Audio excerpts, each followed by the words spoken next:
Good afternoon, everyone, all the participants. I am actually feel very happy to be able to be the MC for this session. Actually, it is one of the an interesting topics, given that we are in the COVID pandemic crisis at the moment. We have wonderful groups of speakers, including the moderators here. Let me just introduce you about the moderator for this session just briefly. Judith McKay is a well-known international tobacco control advocate who has led several campaigns against tobacco in Hong Kong and Asia from 1984 onwards.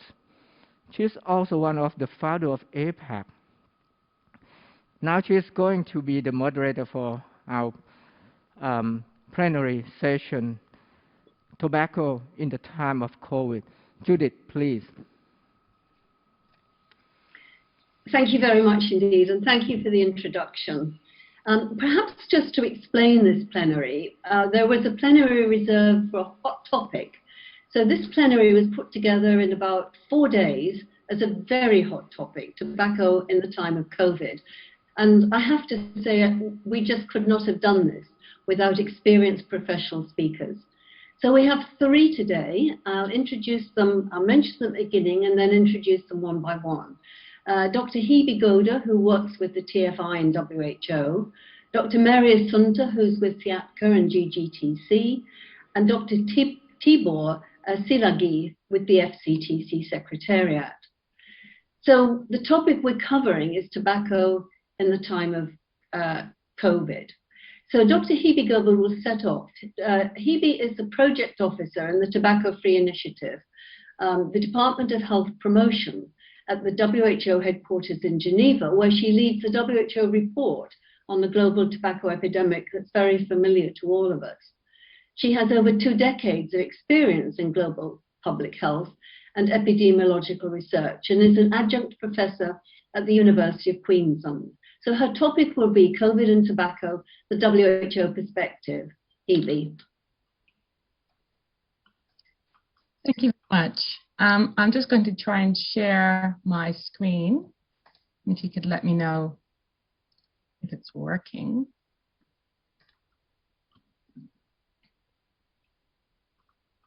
Is that there? Great. Thank you. And if I can just double check that it will actually move with me.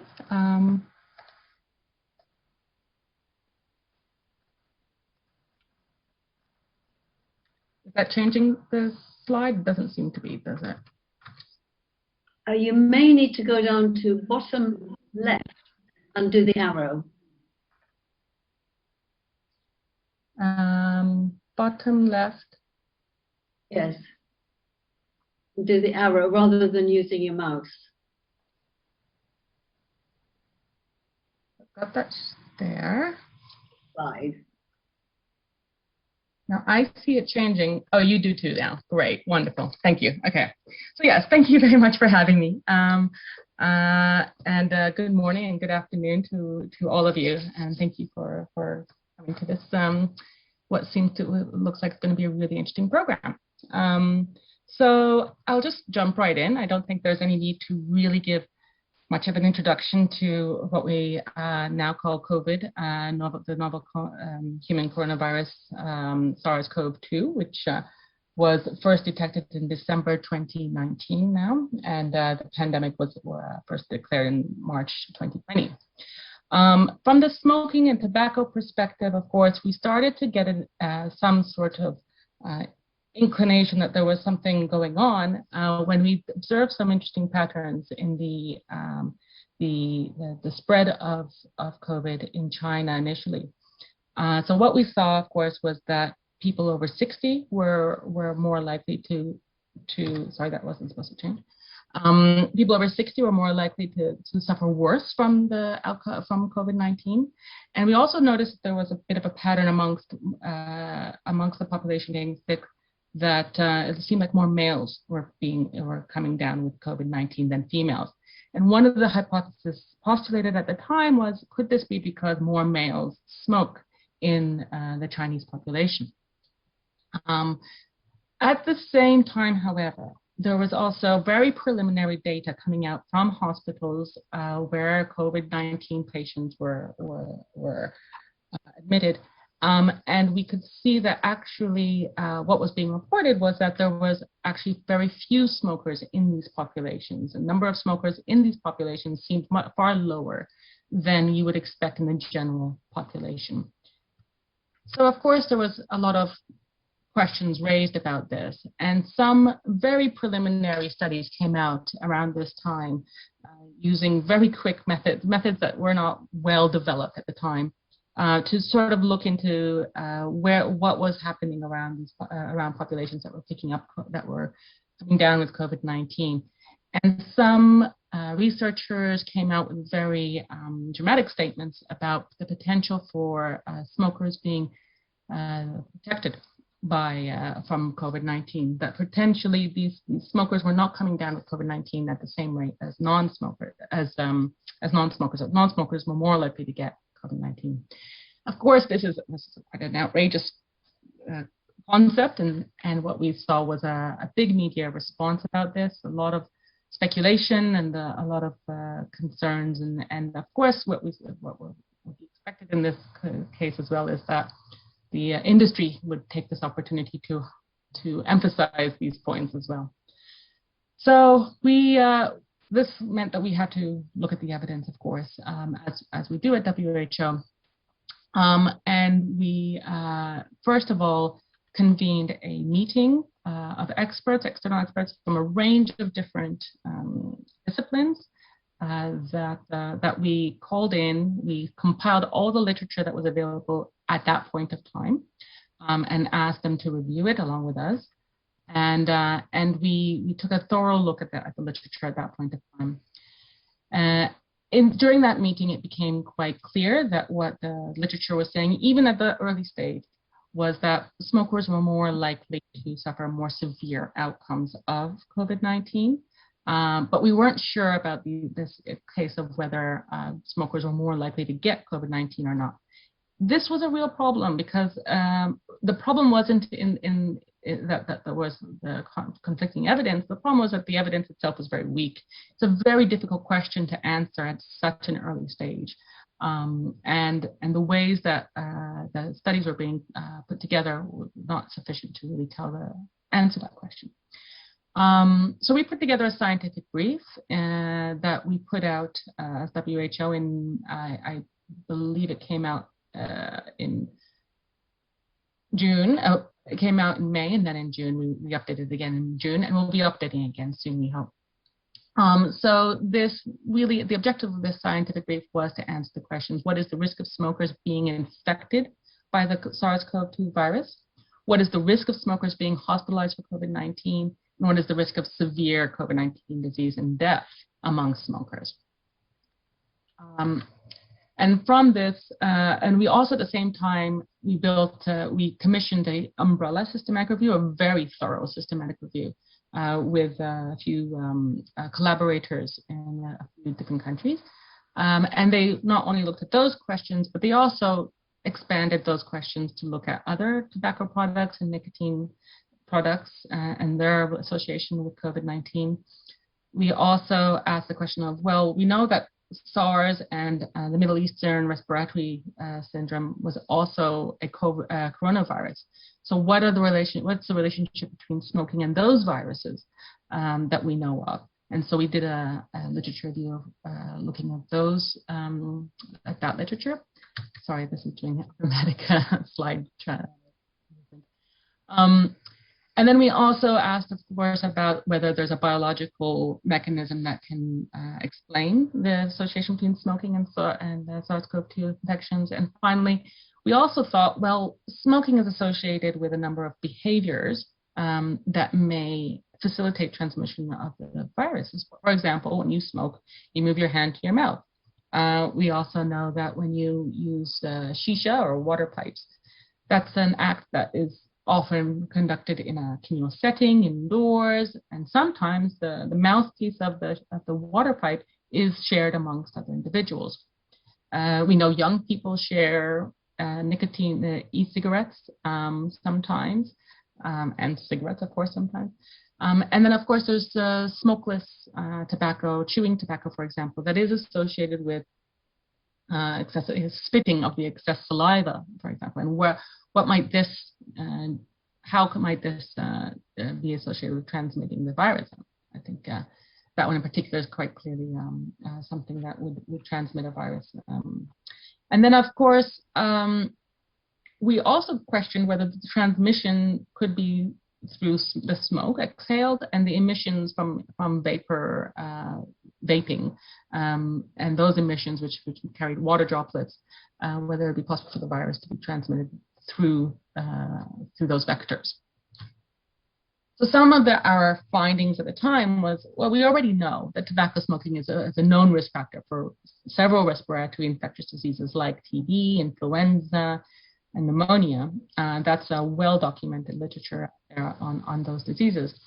With regards to SARS and MERS, there is also some information out there, though surprisingly, because those epidemics and pandemics were quite short-lived, the evidence was not well established because it's just not, it wasn't long enough. But there was certainly an indication that smokers were more likely to suffer worse from those diseases too. With regards to the biological mechanism, there is evidence now indicating that smokers, although this does differ between different populations, and there are still some outstanding questions here, but smokers do seem to have a higher level of what is known as angiotensin converting enzyme 2, a molecule that's found on the outer surface of the lung cells. So it's where the COVID virus would attach and then enter the body. And if there is more of them, more access into the body, then there's potential for a higher likeliness of getting the disease. So again, this literature is developing, and there's still more to go, but a lot more research to do. But there's some indication that there are differences between smokers and non-smokers in this respect, and may explain their association, or at least in part. So when it comes to contracting COVID-19, the question of whether smokers are more or less likely to contract COVID-19 is a big one, of course. And although there are studies that now show both directions, they show that smoking seems to be associated with less COVID-19 or with more COVID-19. Again, the problem here is the study design and the data limitations and the data quality around these studies. It's really something that is problematic, and I'll talk to you a little bit in a couple of slides about why it's so difficult and why these studies are not very good at assessing this. Of course, we still think that there's a very valid reason to be concerned about the behaviors that are associated with smoking, like hand-to-mouth action. Although there hasn't been a lot of research on it, it's something that I think is quite logical, and there are other aspects of tobacco use behaviors, like we discussed earlier, like I mentioned earlier, like spitting, etc. All potential factors in transmission. And there's still, but a lot of the research hasn't focused on this, so there's not a lot of evidence out there on these aspects of transmission.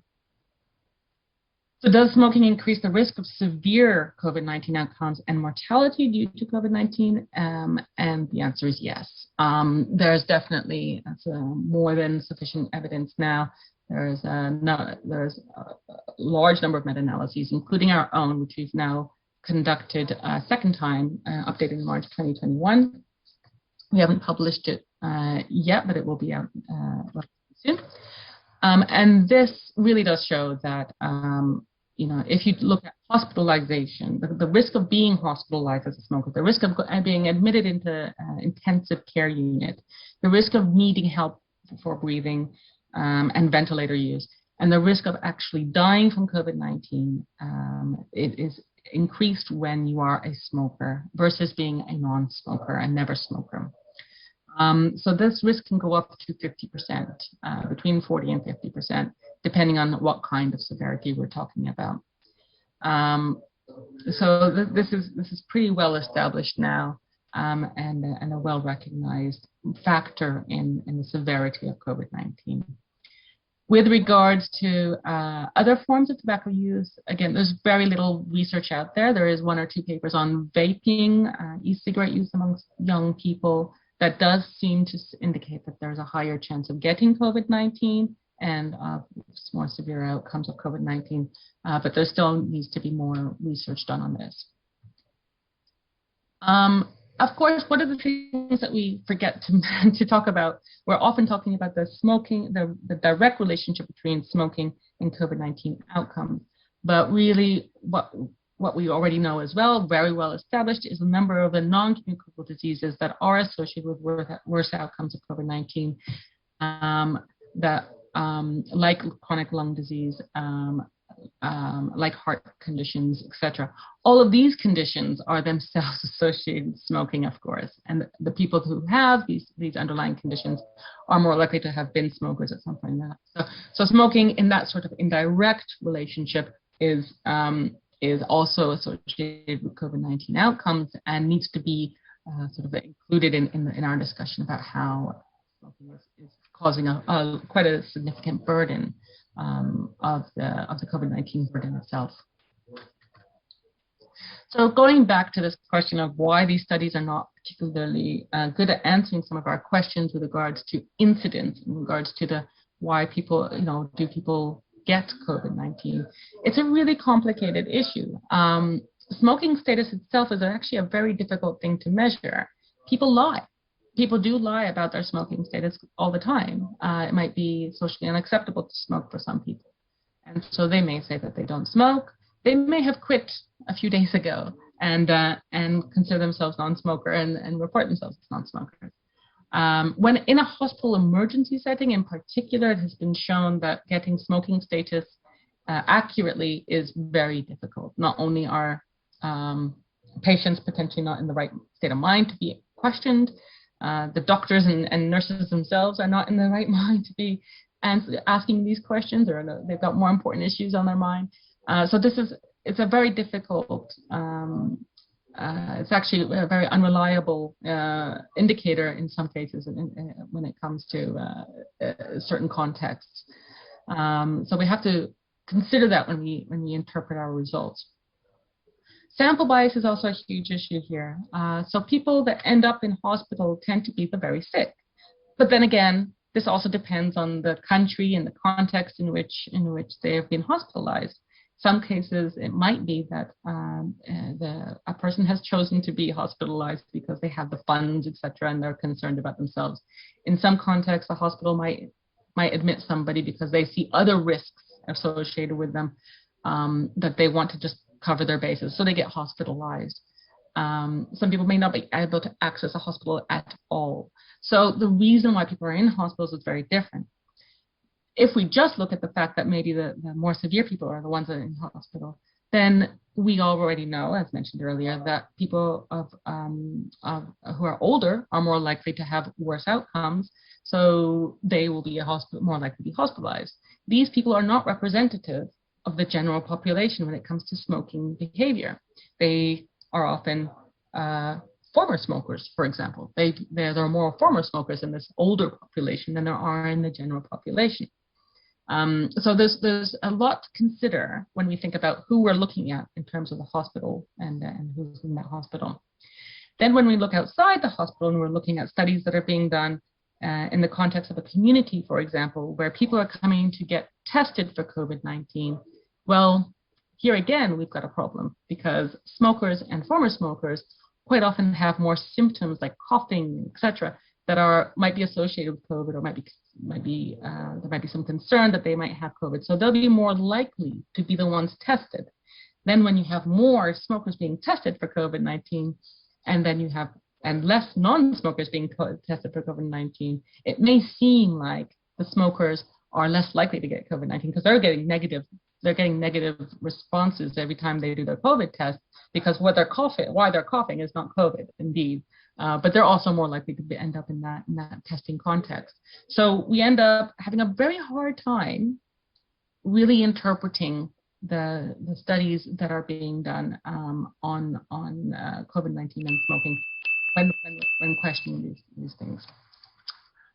With regard to study design, the best obvious design is that it's a longitudinal cohort study and it's using a generalizable population.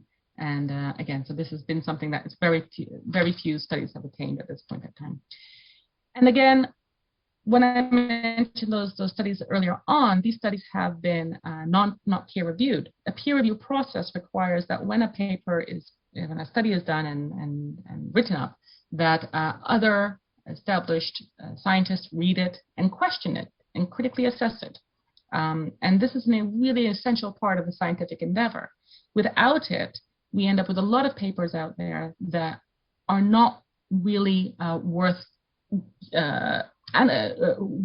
using for, certainly not worth using for policy purposes, because they're just not good enough. And I think over and over again, especially at the beginning of this COVID pandemic, we opened up the opportunity for scientific papers to be out there prior to peer review. And that was great because we needed information out there to make decisions. But at the same time, what turned out to be the case is a lot of those papers, once they were peer reviewed, once other scientists took a look at those papers, they wouldn't have even made it to the journal. And they should not have been used for policy purposes for sure. So it's really important. This is a really crucial point in the scientific endeavor, and I think we learned that quite well during the COVID pandemic.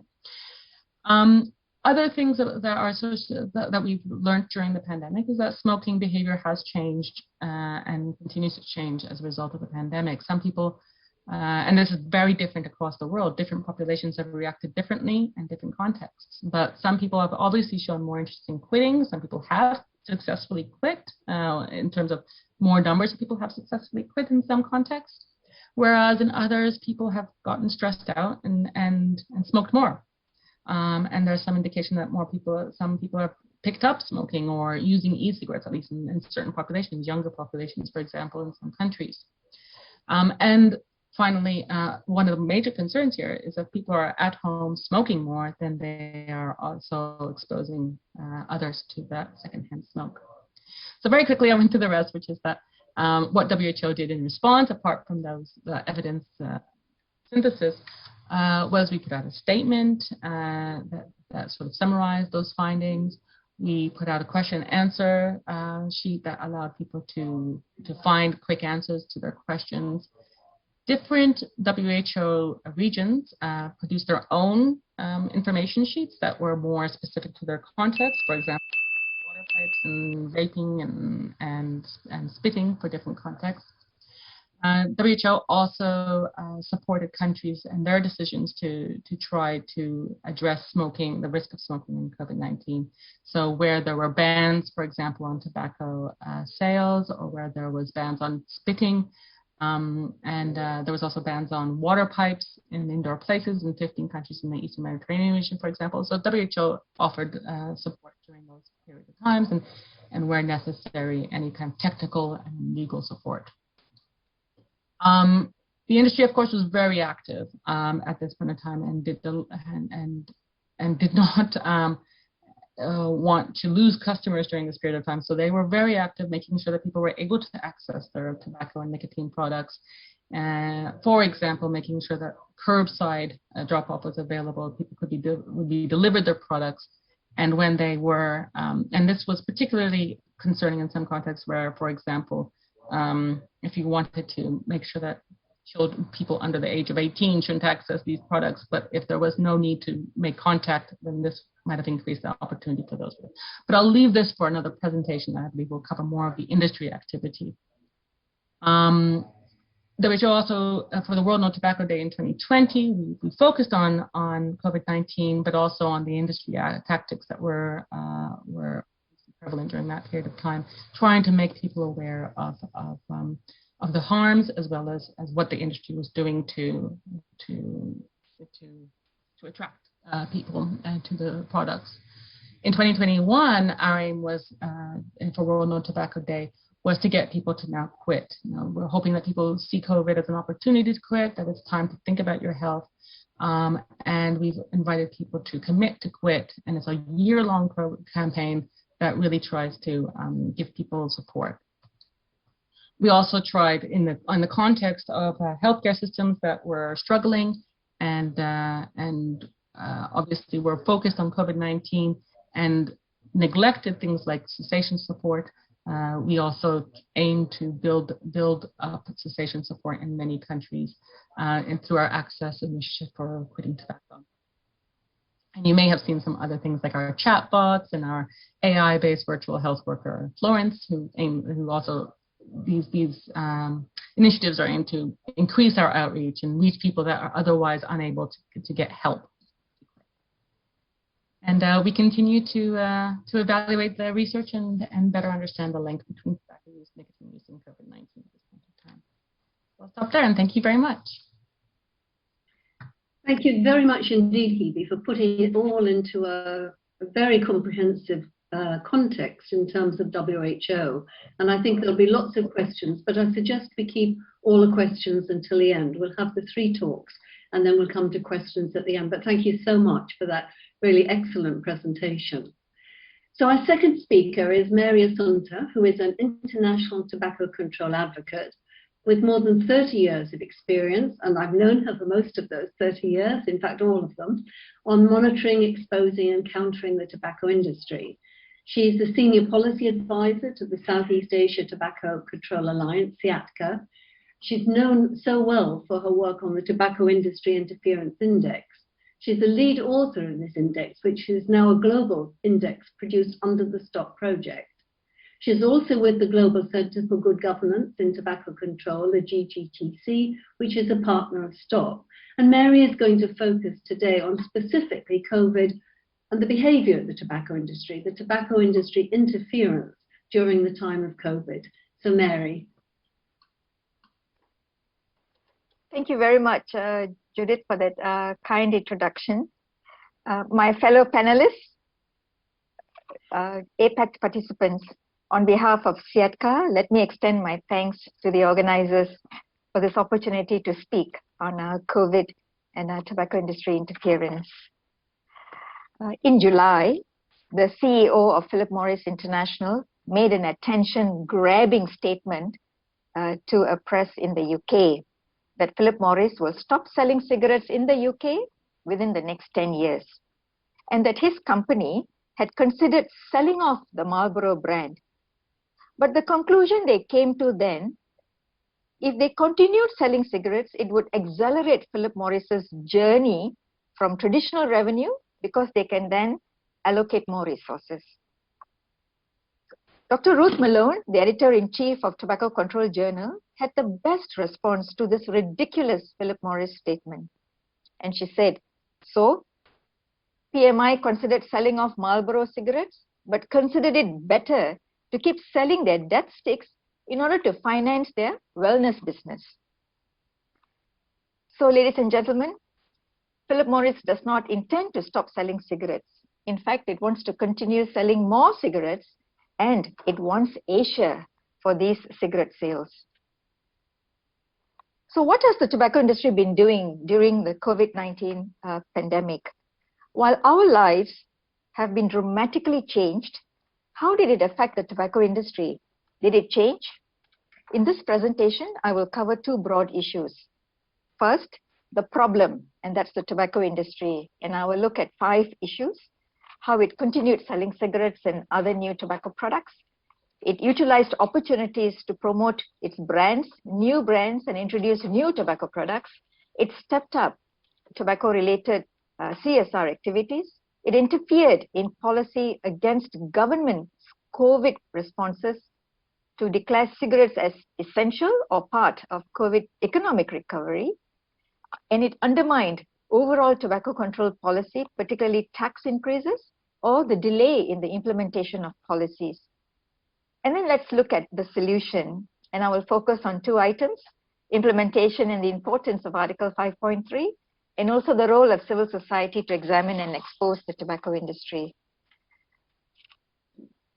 So let's look at how the tobacco industry interfered in policy during COVID-19 pandemic. The overall strategy of the tobacco industry was that it exploited the pandemic to repair its tarnished and damaged image, to shift from one of an industry that is not trusted to then become a trusted partner in health, and it maximized contact with policymakers. I will focus on transnational tobacco companies in the examples that I will cite. So in the first example, tobacco companies actually were selling more cigarettes. And here you see an example of Japan Tobacco making a statement about its 2020 forecast. And it said, limited impact to our business. Following COVID-19 outbreak, we are not revising the 2020 forecast. So while it was complaining to governments that, that its business was affected, in actual fact, it wasn't. Secondly, the industry utilized COVID-19 opportunities for brand marketing, such as offering free face masks bearing industry logos. And here you see an example of BAT's face mask with a glow brand on it. So this may actually escape the arm of the law, because sometimes when the law doesn't cover non-tobacco products, then these face masks, who would have thought, and prepared for the pandemic, so this type of products actually escape the arm of the law. And these are then promoted by influencers. In this case, this influencer, social media influencer, saying, today I will stay home, glow. The third example is that of corporate social responsibility. And this is a business strategy of the industry that directly contravenes FCTC Article 5.3 and Article 13. And COVID-related CSR activities by the tobacco industry has been documented in more than 30 countries.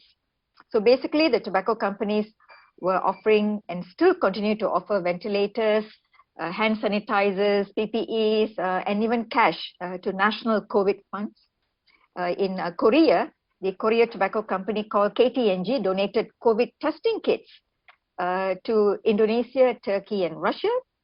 Philip Morris International donated medical supplies to a Mexican hospital where officials from several ministries were present. And Philip Morris and BAT are also into developing COVID vaccines. And I'll talk a little bit more about this later. But if you really look at specifics, here is a map of Philip Morris's annual CSR charitable givings. But really, the amount that the companies give is actually very small. It is minuscule. Something is an estimate of a 0.5% to about 1%, of their profits is what they actually give to charity. But the important take-home point here is this global map actually tells you that no little countries are spared. It's like no country is spared. It's just right across the globe that the CSR activities actually stretch. A closer look at Philip Morris's CSR spending in 2020 shows that it increased more than threefold. So for example, over the years, and Siatka has been monitoring this on an annual basis since 2010.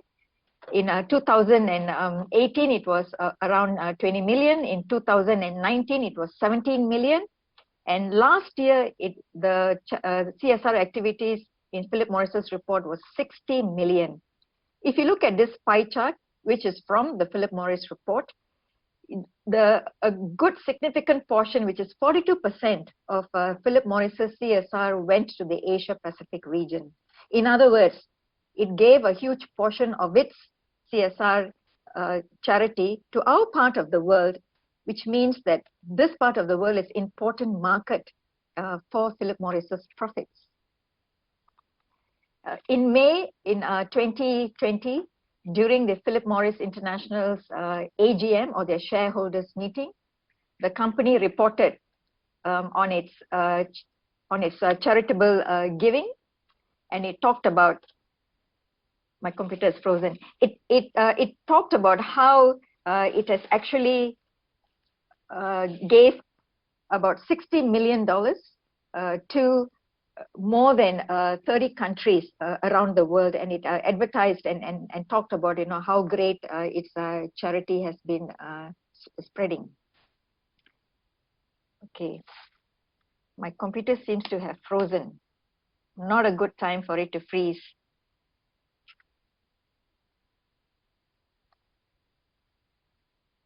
I apologize for this. I've got your slides on my computer, Mary. Can you please show? Yes, Judith, thank you so much for that. Okay, so I need to go on to screen sharing. Yep, I'll stop sharing. Okay, there we go.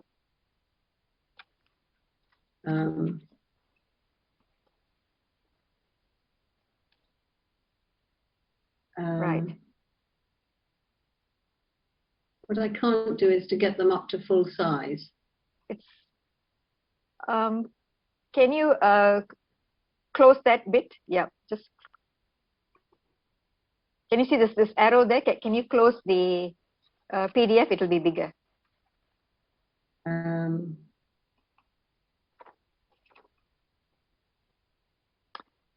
Okay, but just move forward, Judith. Right, I'm just getting it up again. Okay.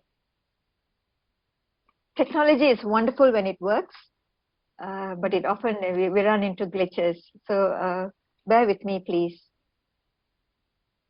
But meanwhile, I can talk about how the industry, CSR is an avenue which is very powerful because governments feel vulnerable during this period, and the industry jumps in, appearing to fill a gap, particularly in the area of funds, and when it's lacking governments from emerging economies, from low-income countries, when they lack resources, then the industry jumps in to rescue. Thank you, Judith. This is exactly the slide I wanted. So in the Philippines, so closer to home in the Philippines, there was a lot of CSR activities, more than in previous years. And this is from Philip Morris, from monitoring of Philip Morris activities, that it gave out the charities through a high-profile local NGO, so that it is one step removed. But the interesting thing about the Philippines to note is that the Philippines has something called a joint memorandum circular between the Civil Service Commission and the Department of Health, which restricts interactions with the tobacco industry. So the JMC appears to have been put aside, where governments are not supposed to be endorsing CSR activities at all. And however, there will be case after case of charity being given out to hospitals, to the LGUs, the poor communities, and here you find that Philip Morris was really stepping up its CSR activities. Next, please. And in Malaysia, you find that again, tobacco-related CSR was endorsed by high-level officials. On the right, in August last year, Japan Tobacco Malaysia contributed funds and PPEs, to the police force. And you can see from this photo that the check was actually received by the Inspector General of Police. And on the left, in May this year, the health minister was receiving charity from a high-profile local NGO, and that particular charity was actually sponsored by Philip Morris. And this is a photograph that is obtained from the public domain on Facebook, and you can see the Philip Morris executive here, and with Ministry of Health officials. Next, please.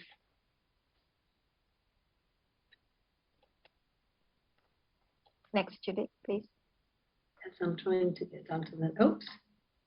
Sorry, it's sticking on my computer. It's jumped a few. You've got to go back too, please. Okay, this one. Right. So this is Japan Tobacco in Cambodia, Japan Tobacco International in Cambodia. CSR on one hand and promoting cigarettes on another.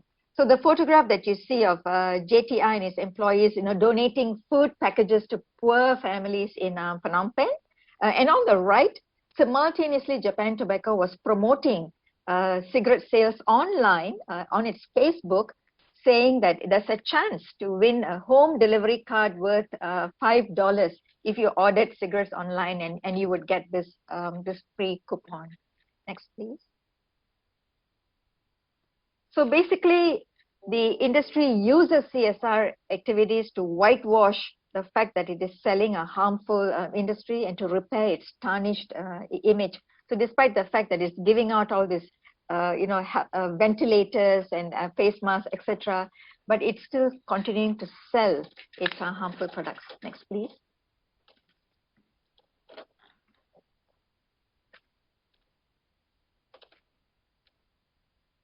Right. Here is an example of a recent trend and what the tobacco companies, particularly Philip Morris and Japan and British American Tobacco, have now started to do.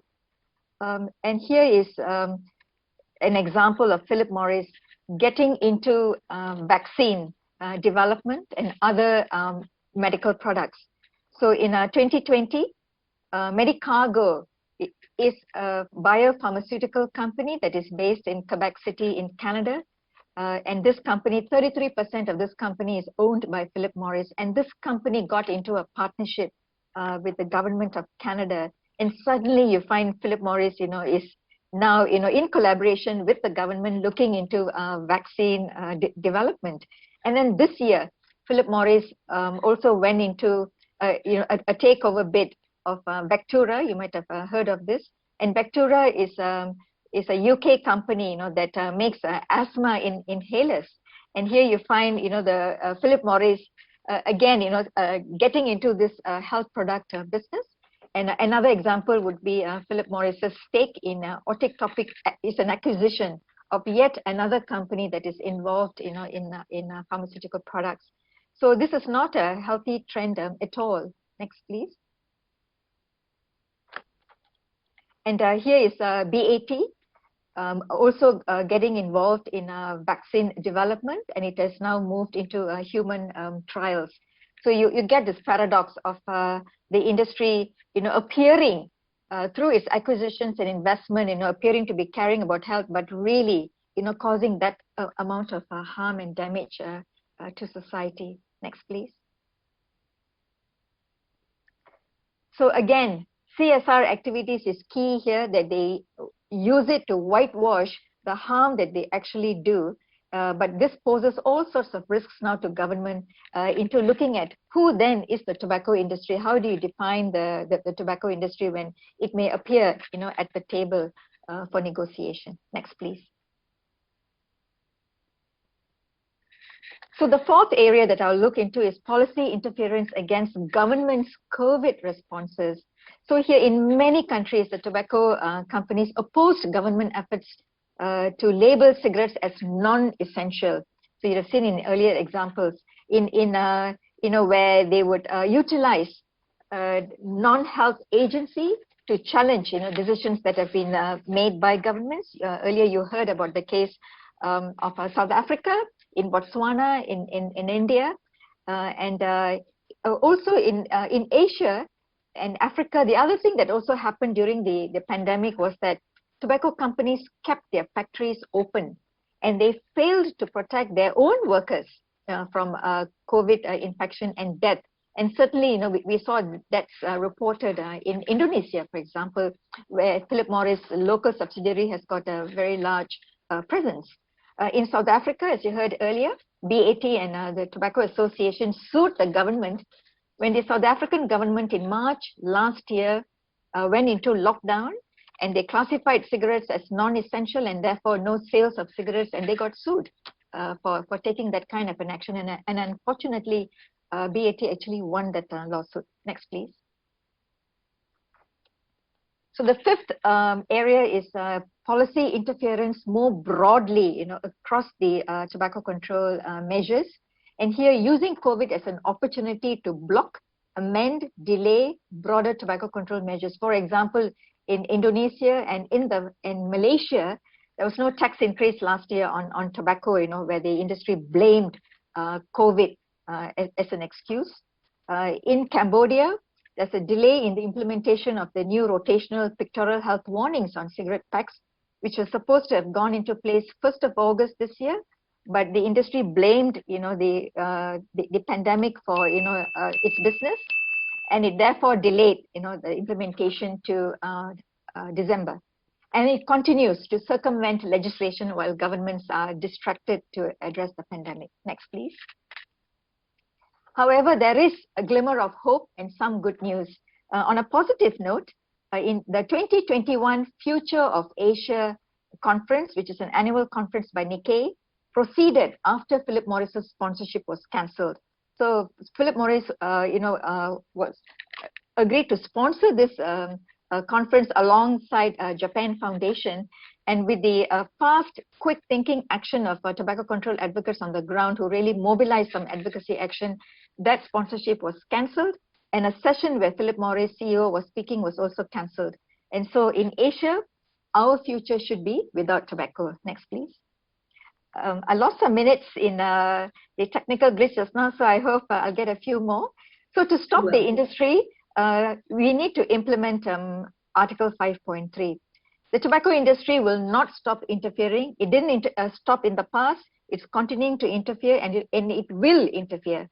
So therefore, we really need to pay attention to Article 5.3. So civil society can expose and counter the industry interference. But the important point here is that it is in the hands of governments to halt the interference. Next, please.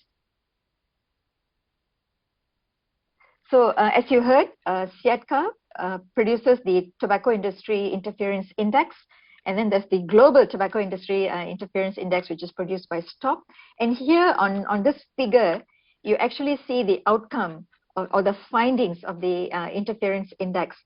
So the key here is that you want to have a low level of interference reflected in the lower scores. So 1, 2, 3, 4. Those are all lower scores. So you want to be either yellow or in the greens. You do not want to be in the reds or in the deep purple. So Brunei at the moment, this is last year's findings. They are top with showing the least amount of interference. And other countries that are doing well in the Asia Pacific region would be like New Zealand, for example, that's doing well. Thailand, is doing fairly well, and also Nepal is doing fairly well, followed by Sri Lanka. At the other end of the spectrum, you've got Japan that has been really performing poorly. And I have to mention that Malaysia has not been doing too well either. In fact, it's been deteriorating over the years.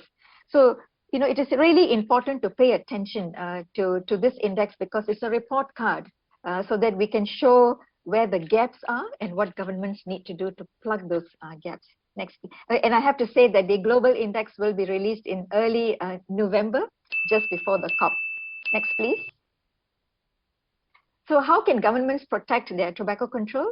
By implementing Article 5.3. And my recommendations are exactly what's found in the guidelines. Avoid situations of conflict of interest. Be transparent when dealing with the tobacco industry. Firewall government officials with a code of conduct. And restrict interactions with the tobacco industry to only when strictly necessary. Next, please.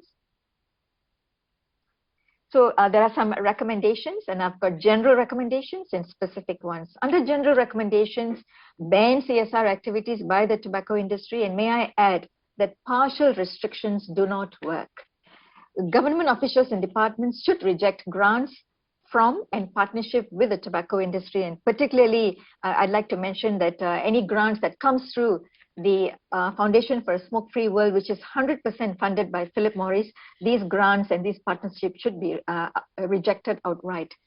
Government agencies and international institutions and organizations should publicize their official position on non-partnership with the industry, for example, on their websites. Next, please.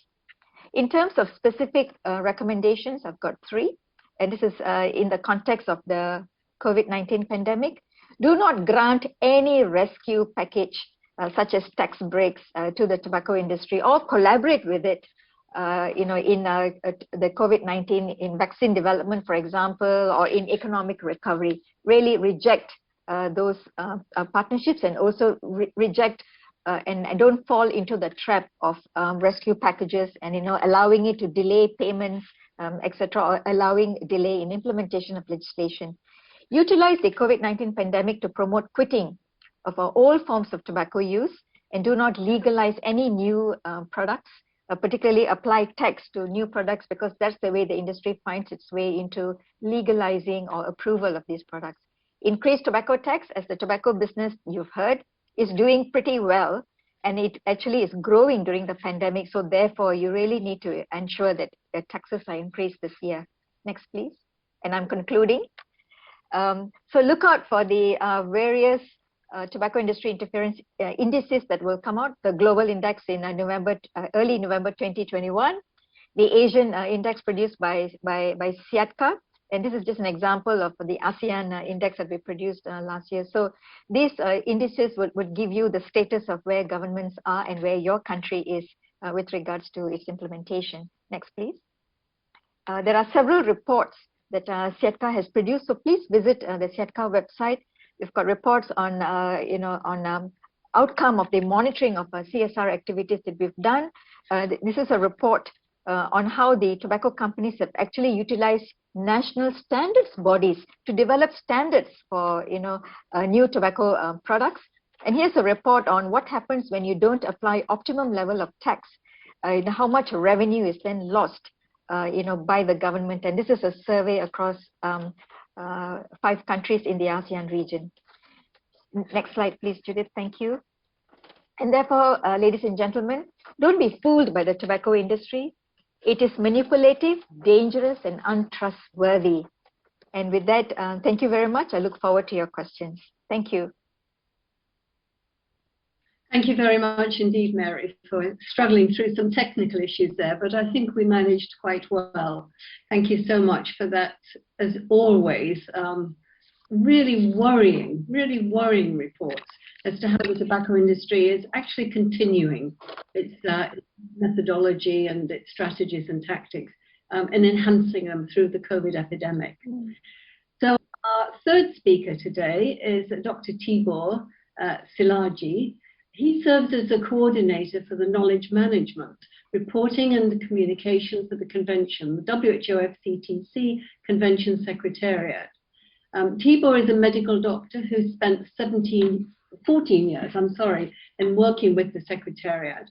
And before joining the Secretariat, he worked as a tobacco control advocate with civil society and also the government in his country, and participated in the negotiations of the WHO FCTC as part of his country's delegation. So he's actually seen it from all sides, but today he's really presenting it as implementation and strengthening the WHO FCTC in the times of COVID. So over to you, Tebor. Thank you.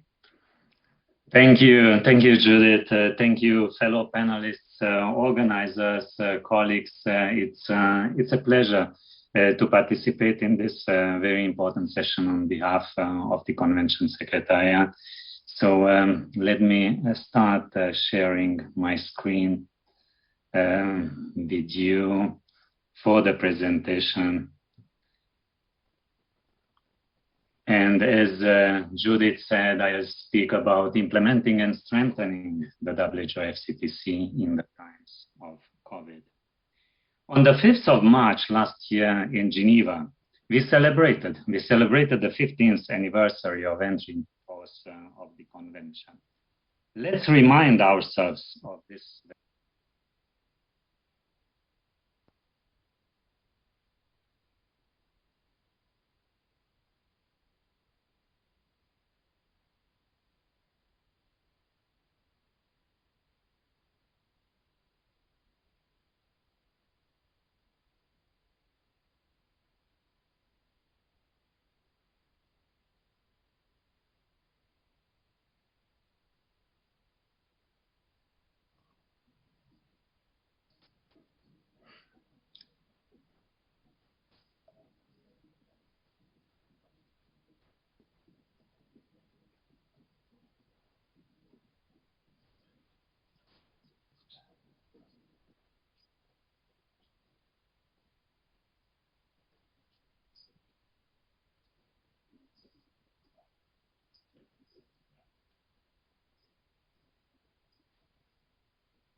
So yes, on the 5th March last year, we celebrated the 15th anniversary. The FCTC became a teenager.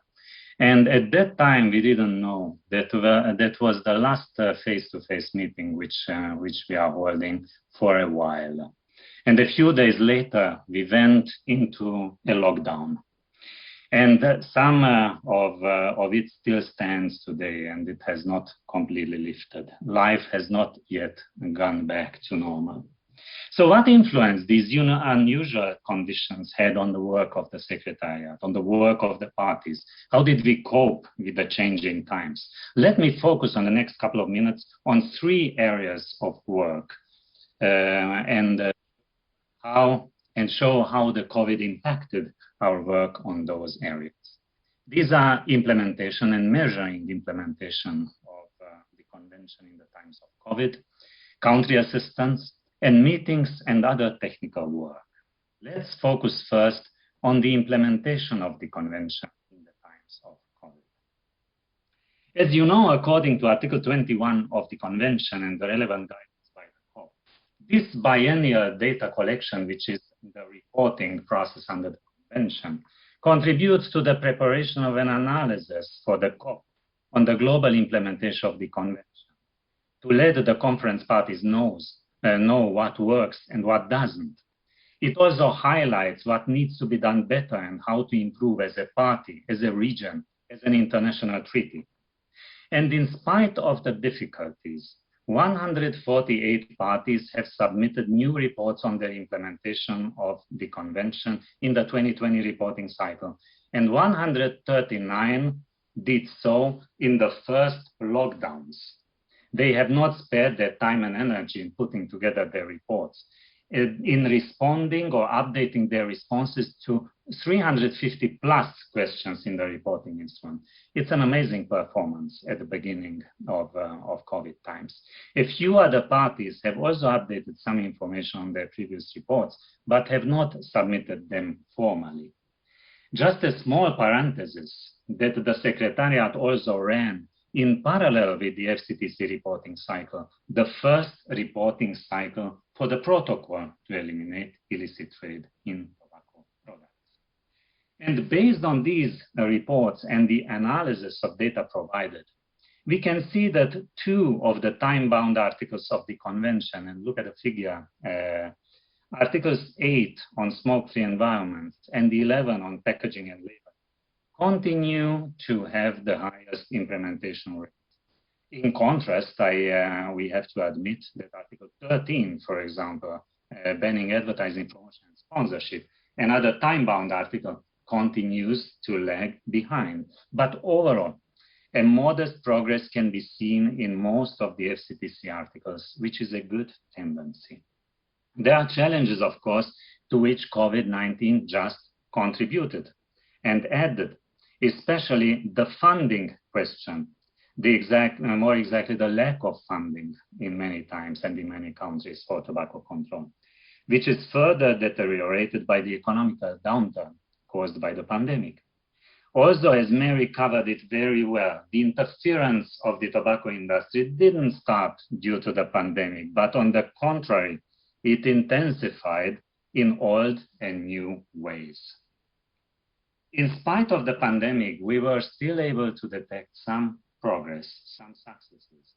In 2020-2021, 6 FCTC parties have ratified or acceded the protocol, which now counts 63 parties.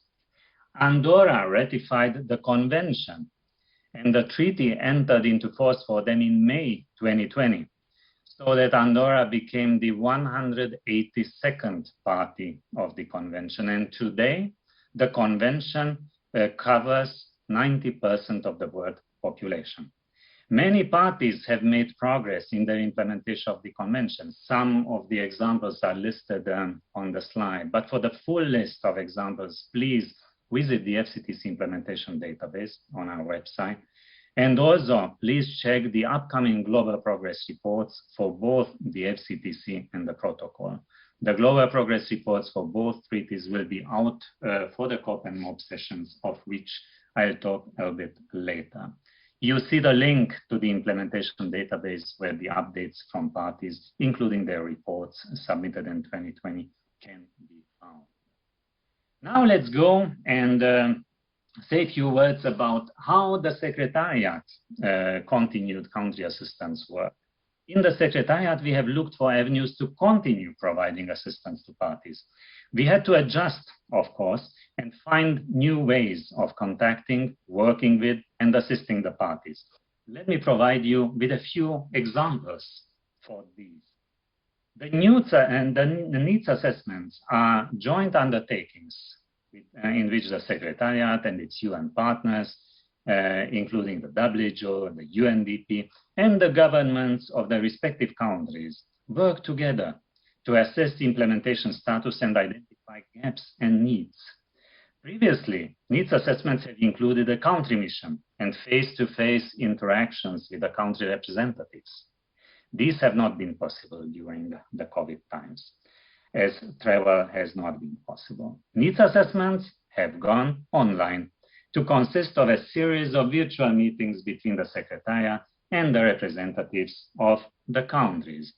And the work did not stop. 8 parties have undertaken successful needs assessments through virtual means between July 2020 and up to today.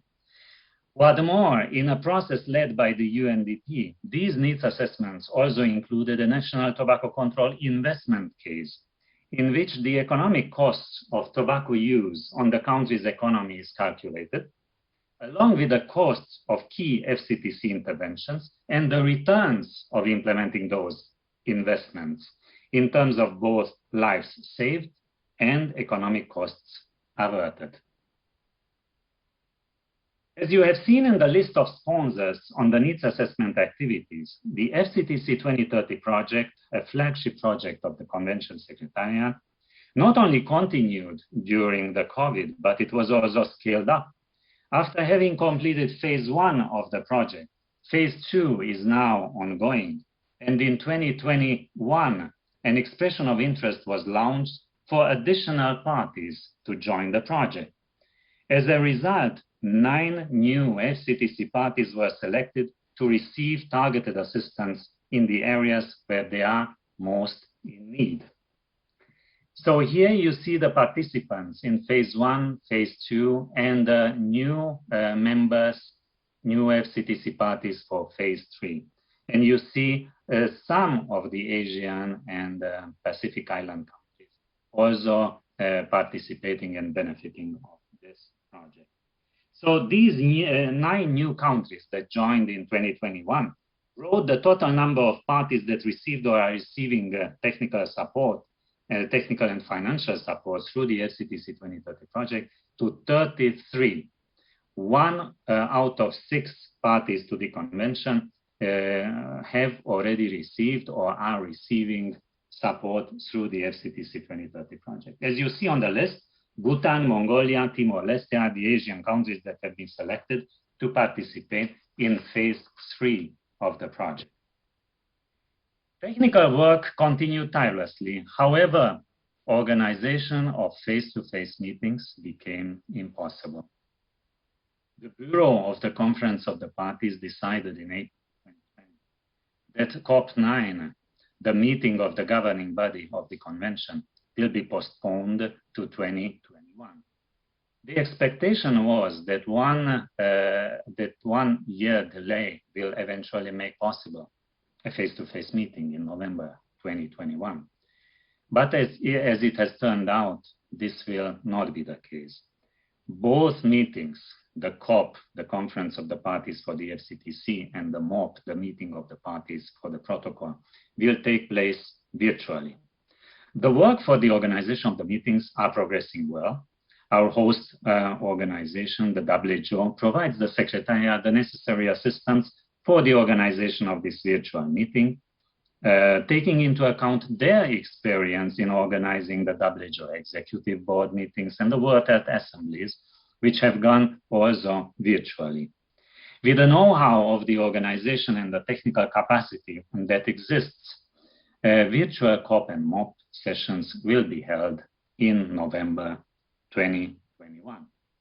And the agendas for both meetings are now available, as are the majority of meeting documents. As these documents are available in the public domain, they could be consulted, and I would like to encourage you all to familiarize yourself with them and provide your inputs where appropriate to your country's FCTC focal points and other relevant entities who could then benefit from your knowledge and expertise. The parties are finalizing a special procedures document for the running of COP9 and MOP2 sessions on virtual platforms. This document will include and will describe the modus operandi of the governing body meetings in virtual settings, and will also be published very soon as a COP9 document. Other meetings have turned virtual too. The number of meetings in which the Secretariat contributed and in which we are participating have increased significantly. All main publications are launched in virtual meetings. A series of technical webinars were launched on matters related to the implementation of the protocol. Capacity building meetings were held for the FCTC focal points, to name only a few examples of FCTC-related meetings. And I'm not even talking about the meetings that were organized by our knowledge hubs, which are also very numerous. Virtual meetings are appropriate means for disseminating information and knowledge, and what more, they are and can be attended by a broader audience than those that were face-to-face. The Convention Secretariat continued to develop resources to support implementation of both treaties. Let's not forget that we had 1 year in addition to the usual COP period of 2 years. The Convention Secretariat published a couple of new resources, and they were developed either by us or by the consultants worked with us or by the knowledge hubs.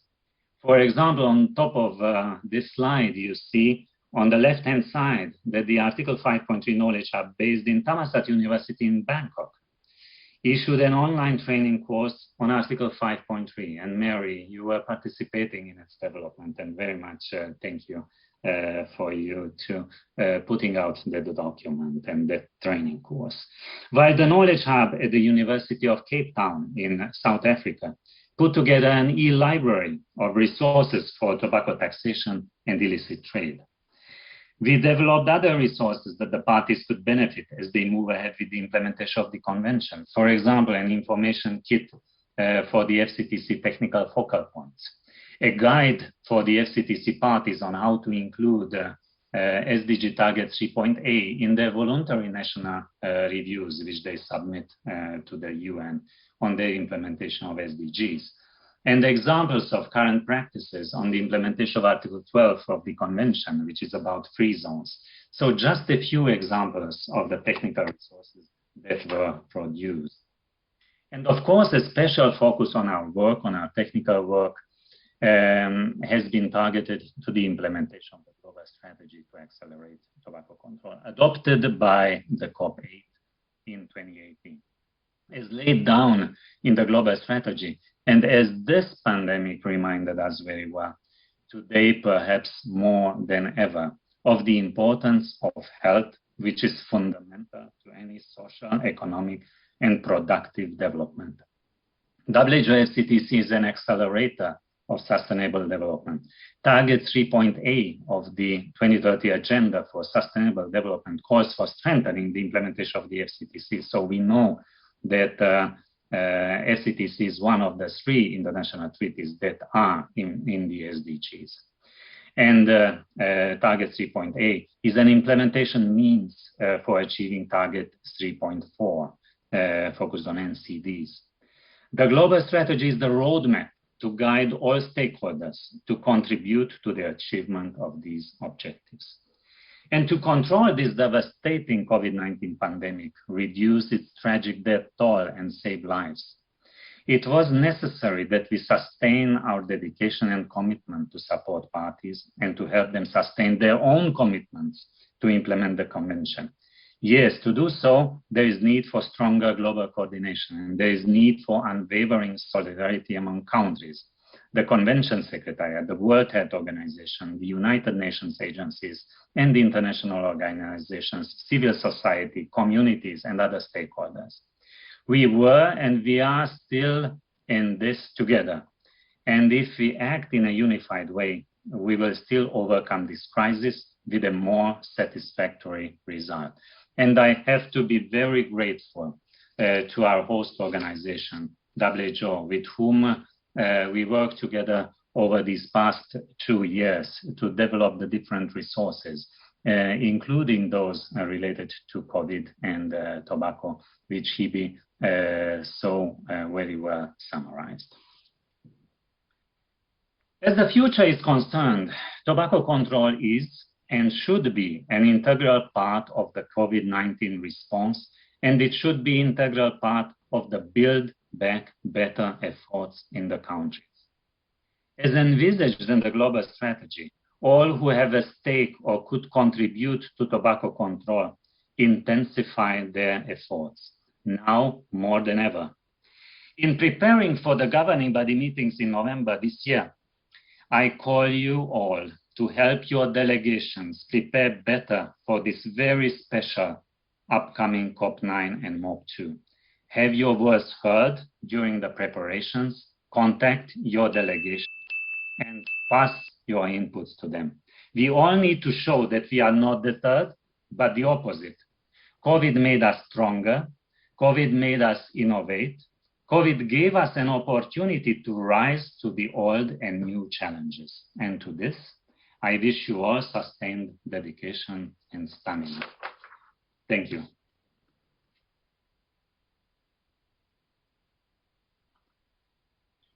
Thank you very much indeed for that very comprehensive summary. And I do agree with you that we do have, as a group, we tend to have resilience and stamina because, of course, we've been involved with the tobacco industry for so long. So I think it should stand us in good stead for coping with this new edition of not just new tobacco products, but the new edition of COVID.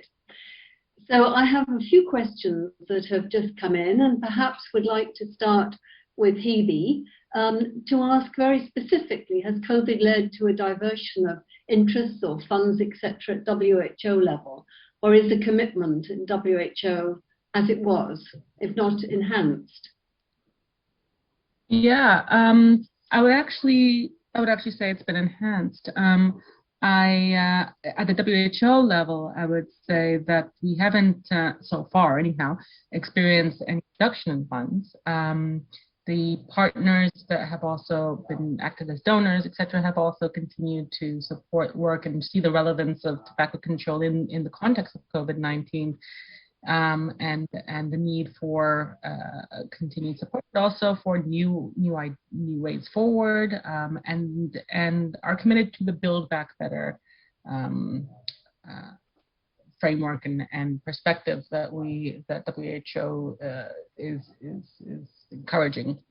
I would even say we've increased some funding because I think there was in WHO itself put forward a good amount of money for us to really focus on cessation, recognizing that this was perhaps a unique opportunity to really get people on board to commit to quit.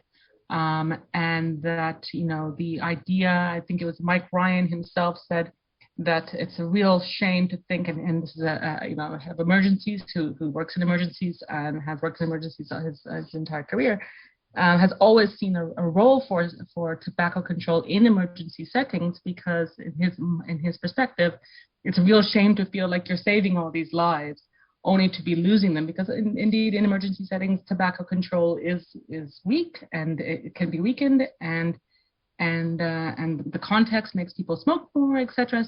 So from his perspective, this idea that we need to really bring tobacco control into the emergency setting and understand that we just can't lose people's lives after we put so much effort into saving them. So I think we've actually seen more support so far in our work. That's good to hear. And a question next to Mary. I just wonder if you'd like to comment on Article 5.3 regarding tobacco industry interference, because I think it's not often sufficiently appreciated by countries that it does relate to the executive, legislative, and judicial branches of government. People tend to think of it very much focused on the civil service, and we've got examples in Asia of the Philippines who have a code of conduct specifically on this, and I've had it for more than 10 years, in fact. But very few countries, even to start with, address the civil service, and many of them have really no concept to the extent it applies to the legislative. And I say this in Hong Kong because at the moment we're trying to ban the new tobacco products, e-cigarettes, and also the heated tobacco products. And the problem is not the government, it's the legislative people in our legislative council. 3 of them have direct links with the legislature, and yet they're on the Bills Committee. And, you know, this is a real problem. So have you any advice as to how to get across the message that it's not just the civil service that is involved with this? I have no examples of the judiciary being involved. I don't know if you do, but I think we need to consider 5.3 in a very broad brush of the 3 elements of government. So Mary, and then I'll ask Tebor for his ideas on this. Thank you, Judith, for this really important question. So I'd like to begin by saying that when a country ratified the FCTC, the WHO FCTC, it was the whole government that ratified the WHO FCTC. Therefore, the implementation applies to the whole government and to the whole country. The second point I want to make is that Article 5.3 is under the obligatory section of it. This is really very important to recognize, and I see it as the backbone of protecting and also enhancing the implementation of the whole FCTC, so that governments are empowered and freed up to actually do this. The fact that the tobacco industry targets parliamentarians, and interferes is the part of government. Is the part of the country's lawmaking process that actually approves, the law, and the industry interferes at that level, and we've seen that happening in several countries. In terms of the judiciary, I think that what we have seen is that Article 19 is there for governments to use to actually hold the industry accountable and to actually Article 19, FCTC Article 19 on liability. Liability. Yes, it holds it empowers governments to hold the industry accountable, for all the damage that it has caused, and that it should actually take action against the industry. What we do see, the industry taking action against governments, I mean, it's scandal that the industry actually does this. While it may not interfere, and I don't know of any cases of it actually interfering directly in the judiciary, but the fact that it actually takes a government to court, like it did in the Australian government for plain packaging, like it did for the South African government for banning the sale of cigarettes during the lockdown, actually indicates, what type of an industry that we are dealing with.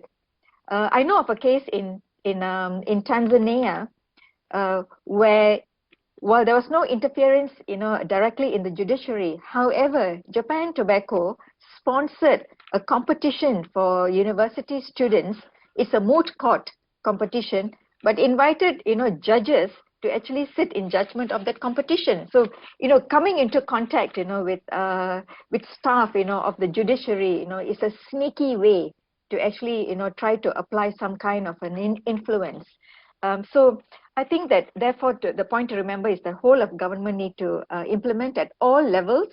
And as you rightly pointed out, the executive, the legislature, and the judiciary, and also to use the FCTC to go on the offensive. I think that that's what actually needs to be done.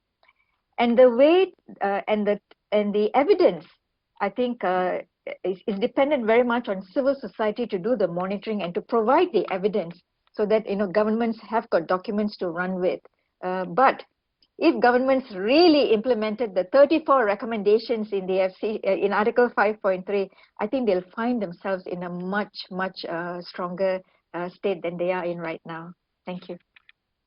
Thank you, Mary. So Tebor, would you like to comment on that? Because it does say in the guidelines, not in the not actually in Article 5.3 so specifically, but specifically in the guidelines, it does mention the 3 branches of government.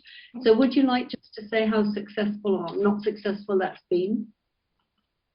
Thank you, Judith. And I think Mary explained it very well. Article 5.3 is one of the general obligations. So by putting it in the general obligations chapter, the parties admitted that Article 5.3 cuts across all articles and would like to prevent the tobacco industry from interfering with the implementation of every single article to the convention. Of course, the industry screams for the implementation of one article like taxation or packaging and labeling a little bit better than, let's say, other articles, for example, Article 20 on research and surveillance. But I think that our communication and information dissemination should focus on all articles and should focus on all these branches, all three branches of the government: executive, legislative, and judiciary.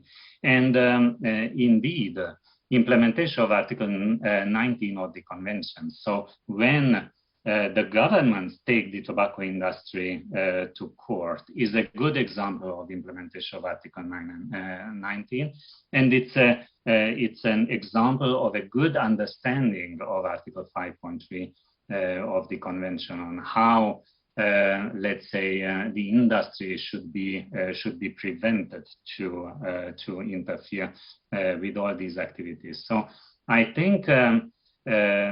Yeah, Article 5.3, implementation of Article 5.3 lags a little bit behind, but examples already exist for the implementation of 5.3 in the different branches. Second, we have started strong information dissemination, let's say, efforts together with the knowledge hubs and together with WHO to the parties. We are organizing trainings in different regions. We are preparing materials in different languages that are region specific. So I think the activities related to 5.3 in promoting implementation of 5.3 have let's say, intensified in the past couple of years. Let's not forget the Article 5.3 training kit that was prepared by the knowledge hubs. And Mary, you might be able to say numbers. How many individuals, how many government officials have already done that training? So I think that we are making important steps forward, but still there's a lot to do in relation to Article 5.3. And I think that the example of introducing measures to maximize transparency of the COP delegations for the IGOs, NGOs, for the media, for the public, and also for the parties that still voluntarily, but could submit a statement that they have done due diligence in relation to composing their delegations to the COP sessions. These are very important steps forward. And this next COP will be the first, let's say, occasion when these declaration of interest forms are collected. The maximizing transparency processes are tested. So we will know a little bit better by November and maybe afterwards when we still analyze the declaration of interest forms on how this performs. And this can be later introduced in our communication, because this is a very strong communication tool, that it's not only the civil society, it's not only WHO, it's not only the Secretariat or other UN agencies at UN agency level needs to push Article 5.3 implementation, but parties have the main responsibility. And they also have the main responsibility in putting together their delegations to COP MOP in a way that is protected from the interference by the tobacco industry. The preparations of those delegations for COP and MOP, review of documents, formulating country opinions in relation to those documents should be protected from interference by the tobacco industry. This is now very timely when the parties will start preparing themselves for the COP and MOP, and we will organize regional meetings in the different regions all over the world. And I think this could be a key message which we need to promote, which we need to carry on with, that the preparations for the COP and MOP should be free from interference by the tobacco industry. And parties, yes, they have a responsibility for that. And do you think that will be more difficult, given that it will be a virtual meeting? Or are things being put into place to try and prevent that? The tobacco industry interference? Yes, the Bureau devoted a lot of attention to this matter, and we are working together with them in providing them with information about registrants. We are doing due diligence for every single registrant. When we receive a registration, then our legal colleagues are revising them, and whenever there could be an issue, of course, we will bring that to the attention of the Bureau to address. I think it's either virtual or face-to-face. This is always very difficult because, as I said, tobacco industry interferes with the process of preparation of delegations for the COP MOP.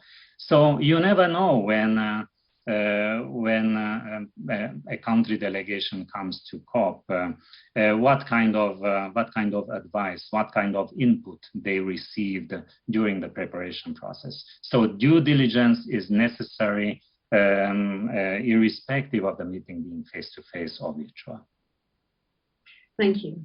And just going to a slightly different topic now, away from the tobacco industry, I'd really like just a question for Hipi, and that is, you mentioned that the peer review process is still really hasn't cranked into gear yet because the papers have been released ahead of time. Do you know when the peer review process will begin to give us some credible answers on many of the questions that you said were still uncertain? I mean, are we looking at 3 months or 6 months or another year before that peer review process just sorts out the good papers from the bad papers, essentially? What kind of time framework are we looking at?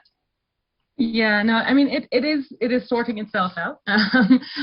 There's still a lot of access to the non-peer reviewed papers, and I think in that respect, we need a little bit more, what's the word, ability to make sure that journalists and others are differentiating the difference between quality research and where to find that quality research and where quality research is where things are less secure and shouldn't be reported on, you know. And I think this is starting to work. There's less and less media coverage of the non-peer reviewed literature. They realized that they were.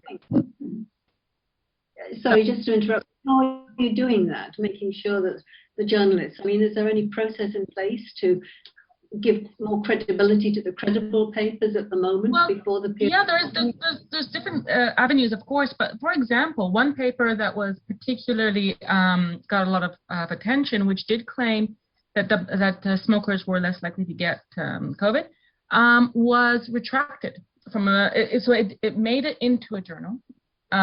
You know, the science was the methodologies were at least on surface level reasonable, so it made it into the journal. But eventually they took they reviewed it and found that the authors were linked to the tobacco industry, and it was retracted. So that's one method, one avenue for ensuring bias in our system. But with regards to journalism, etc., I think that's not something that WHO necessarily is involved in. But we've seen partners work with journalists and try to ensure that better information is out there. We've hit back. For example, when there has been a major publication like The Economist featuring articles that are not very well evidence-based, we've hit back. We've made sure that we've made comments about them, etc., or spoken directly to the publication. So wherever possible, wherever you see misinformation, note it. Make sure that people know that it's misinformation. I think the review process is getting better. We're now very sure that the association between tobacco and the severity of COVID-19, that's been established. That's nicely put out there, etc. The only real questioning that remains, or the uncertainty remains around the incidence and the likelihood of getting COVID-19, to what extent you're more likely to get it or less likely. So currently the difference is very small. If anything, it will end up being insignificant if we're a worst case scenario. or best case scenario. But I think, but ultimately the problem with those questions is that it takes time. That science takes time. You can't just put out bad science and say that, you know, that this we've seen an association of, or a less association based upon a cross-sectional design. You need to follow people up over time. And this is similar to the things that we see with e-cigarettes, for example. It just takes time to build that evidence up because we have to see what happens to people. So when you have publications coming out that have used shortcuts in their research, you're just going to have muddy answers. So we just need time in that respect. But. Yeah. There's one question coming outside. From Nassim Banu, and says the governments who are the owners of tobacco companies, in other words, the national monopolies, how will they enforce Article 5.3? I think that's straight to you, Tebor. We've Mary has a say on that as well. So yeah, I think that in such cases, a government department handles the tobacco company. So in fact, in this case, there needs to be a clear firewall between what this entity is doing and tobacco or public health policy development. On how we achieve that firewall, that is another question, and relates to the other question that was put in the chat on what are really the effective means of preventing tobacco industry interference. So I think there should be a recognition of the fact that yes, one part of the government handles the state tobacco monopoly, and then how they should be prevented from participating in activities related to tobacco control. Or it's a difficult question because it's the same government, and as Mary said, the full government has the responsibility to implement Article 5.3. So they need to find the way. But what to advise to them? Maybe Mary could give us a couple of thoughts on that. Mary. Yeah, thank you, Tebor, and thank you, Judith. So if we look at the Asian region, SIATCA has actually produced a report looking at 4 countries that that have got some interest in tobacco companies. So looking at China, which has got a tobacco monopoly, looking at Lao PDR, where the government has entered into a joint venture with a transnational tobacco company, and then you've got Japan, where there is a transnational tobacco corporation called Japan Tobacco International, where the government has got 33% or 32% shares in it. And then you've got Thailand, where from a monopoly it has been corporatized. Okay, so you've got 3 different scenarios, but all of these 4 governments are parties to the FCTC and therefore need to implement Article 5.3. So they are at various stages. So Japan is at one end of the spectrum, as I mentioned, because the industry is allowed to interfere. Banning of cigarette advertisements, Japan hasn't banned yet, because that law to ban tobacco advertisements sits in a law called the Business Act, which is developed to protect the tobacco industry, right? But you've got Thailand, on the other hand, doing pretty well. But as I said, there's room for improvement. So the way to do it is usually you can do what Philippines does, which is you have a code or a guidance that cuts across all of government and you apply to it. The point is this: the Article 5.3 guidelines doesn't say do not meet with the tobacco industry. It says that the interaction has to be restricted to strictly necessary. And there is a guidance on how that interaction ought to take place. So no endorsement of CSR. So, there are 34 recommendations in the obligations, in the guidelines. It may not be possible for a government to implement all 34 immediately, but, a stepwise process. Ban CSR activities as a start. It's an Article 13 issue, actually, not just 5.3, but it's Article 13. Put in place a procedure when you want to meet with the industry. That's administrative. You don't have to go to Parliament to do that. So there are some basic things that actually can be done, and that's exactly what Thailand did. They started with the Ministry of Public Health, and started to put in place procedure, and then slowly expanded it into a more of a government-wide, administrative process. So each country has got to look for what system works best for them. It's not a, like a cookie cutter approach that applies to all. You've got the guidelines. It's pretty specific. You've got to find a way, therefore, to stepwise implement it. That would be my recommendation for how to implement Article 5.3 if a government owns, is party to owning a part of the tobacco industry. May I please also recommend go to globaltobaccoindex.org, globaltobaccoindex.org, and you will find individual country reports on how they've implemented Article 5.3. So look up at the report, because these reports will tell you where the area of weaknesses is. It can tell you where you can actually implement things quite easily.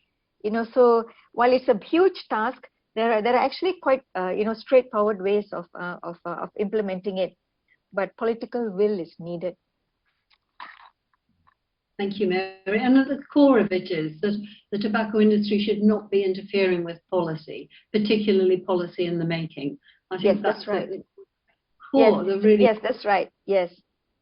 Yes, I think that's true.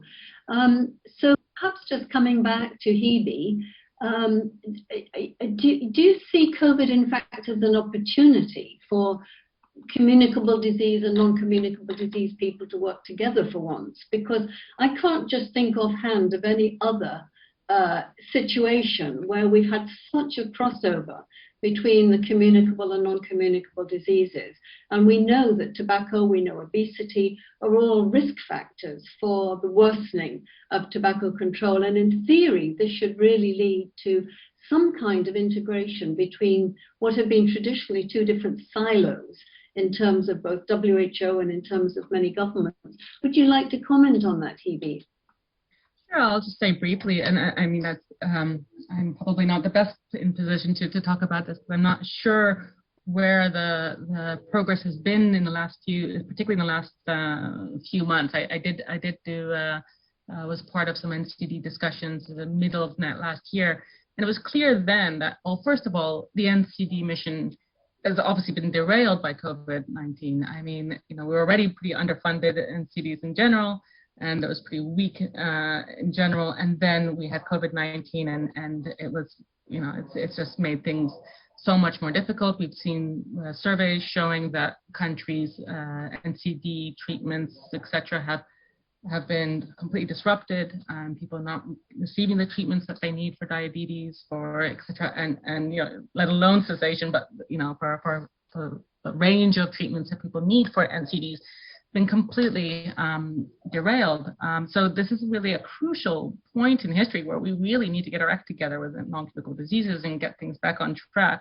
And it is an opportunity in many ways, because I mean, we now have the world's attention on health. We have people all over the world, hopefully most of the people all over the world, getting vaccinated.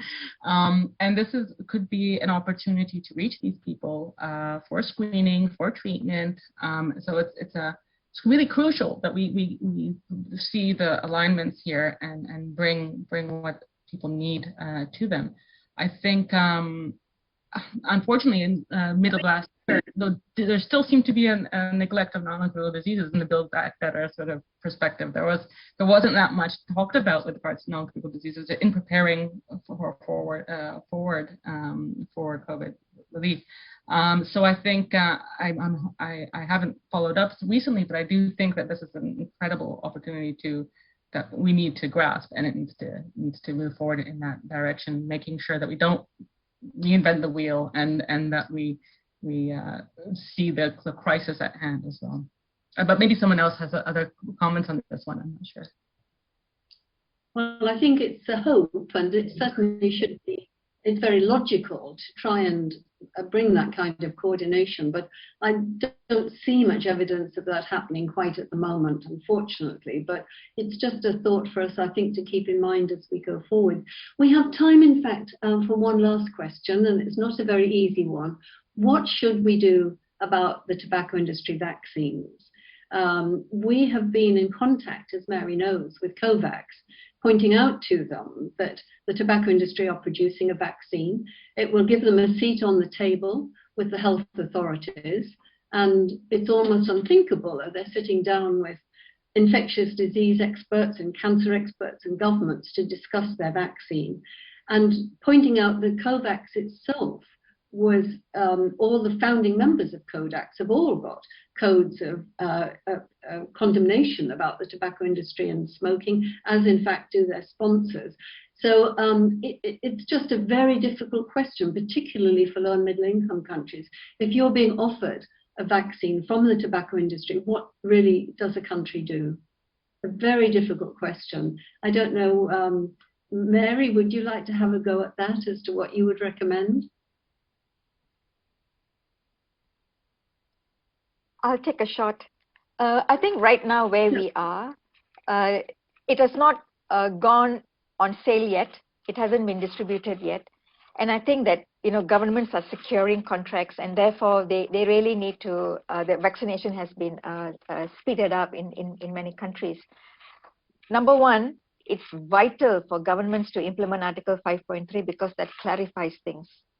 It's a whole of government approach. Number two, I think it will be really good if WHO took a position on this, because then that will provide guidance, I think, to the rest of the world, really. So setting standards, I think, WHO setting standards, I think would be really good at this point.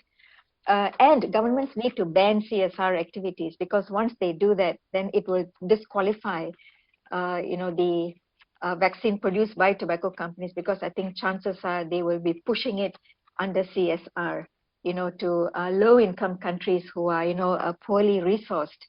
So, you know, these are a few steps. That there isn't an easy answer, Judith, as you've said, but I think that governments can indeed protect themselves, but they need to take action now. And I think this is really very important. And I suppose that can be a declaration of sorts, even, you know, in during the what do you call it, during the COP. And I think that, you know, looking at keeping a distance, I think from the tobacco industry becomes vital, and that message needs to be said repeatedly, you know, at all arena. Yes, and certainly, I mean, it's already allowed them to gain immense publicity and in theory goodwill. It's allowed them to liaise with the government in Canada. Yes. I mean, it just is, it's already having repercussions. So Tebor, would you like a last word on this? And then we need to close the session in about 2 minutes. It's a very difficult question, and as the FCTC Secretariat doesn't have a corporate opinion on this, so I wouldn't go into answering. But what I can imagine that at the next COP and even MOP, the COVID question will definitely come up. So parties will say something. Some of the parties will bring this issue to the table. So I can't imagine that this issue will not be discussed during the COP.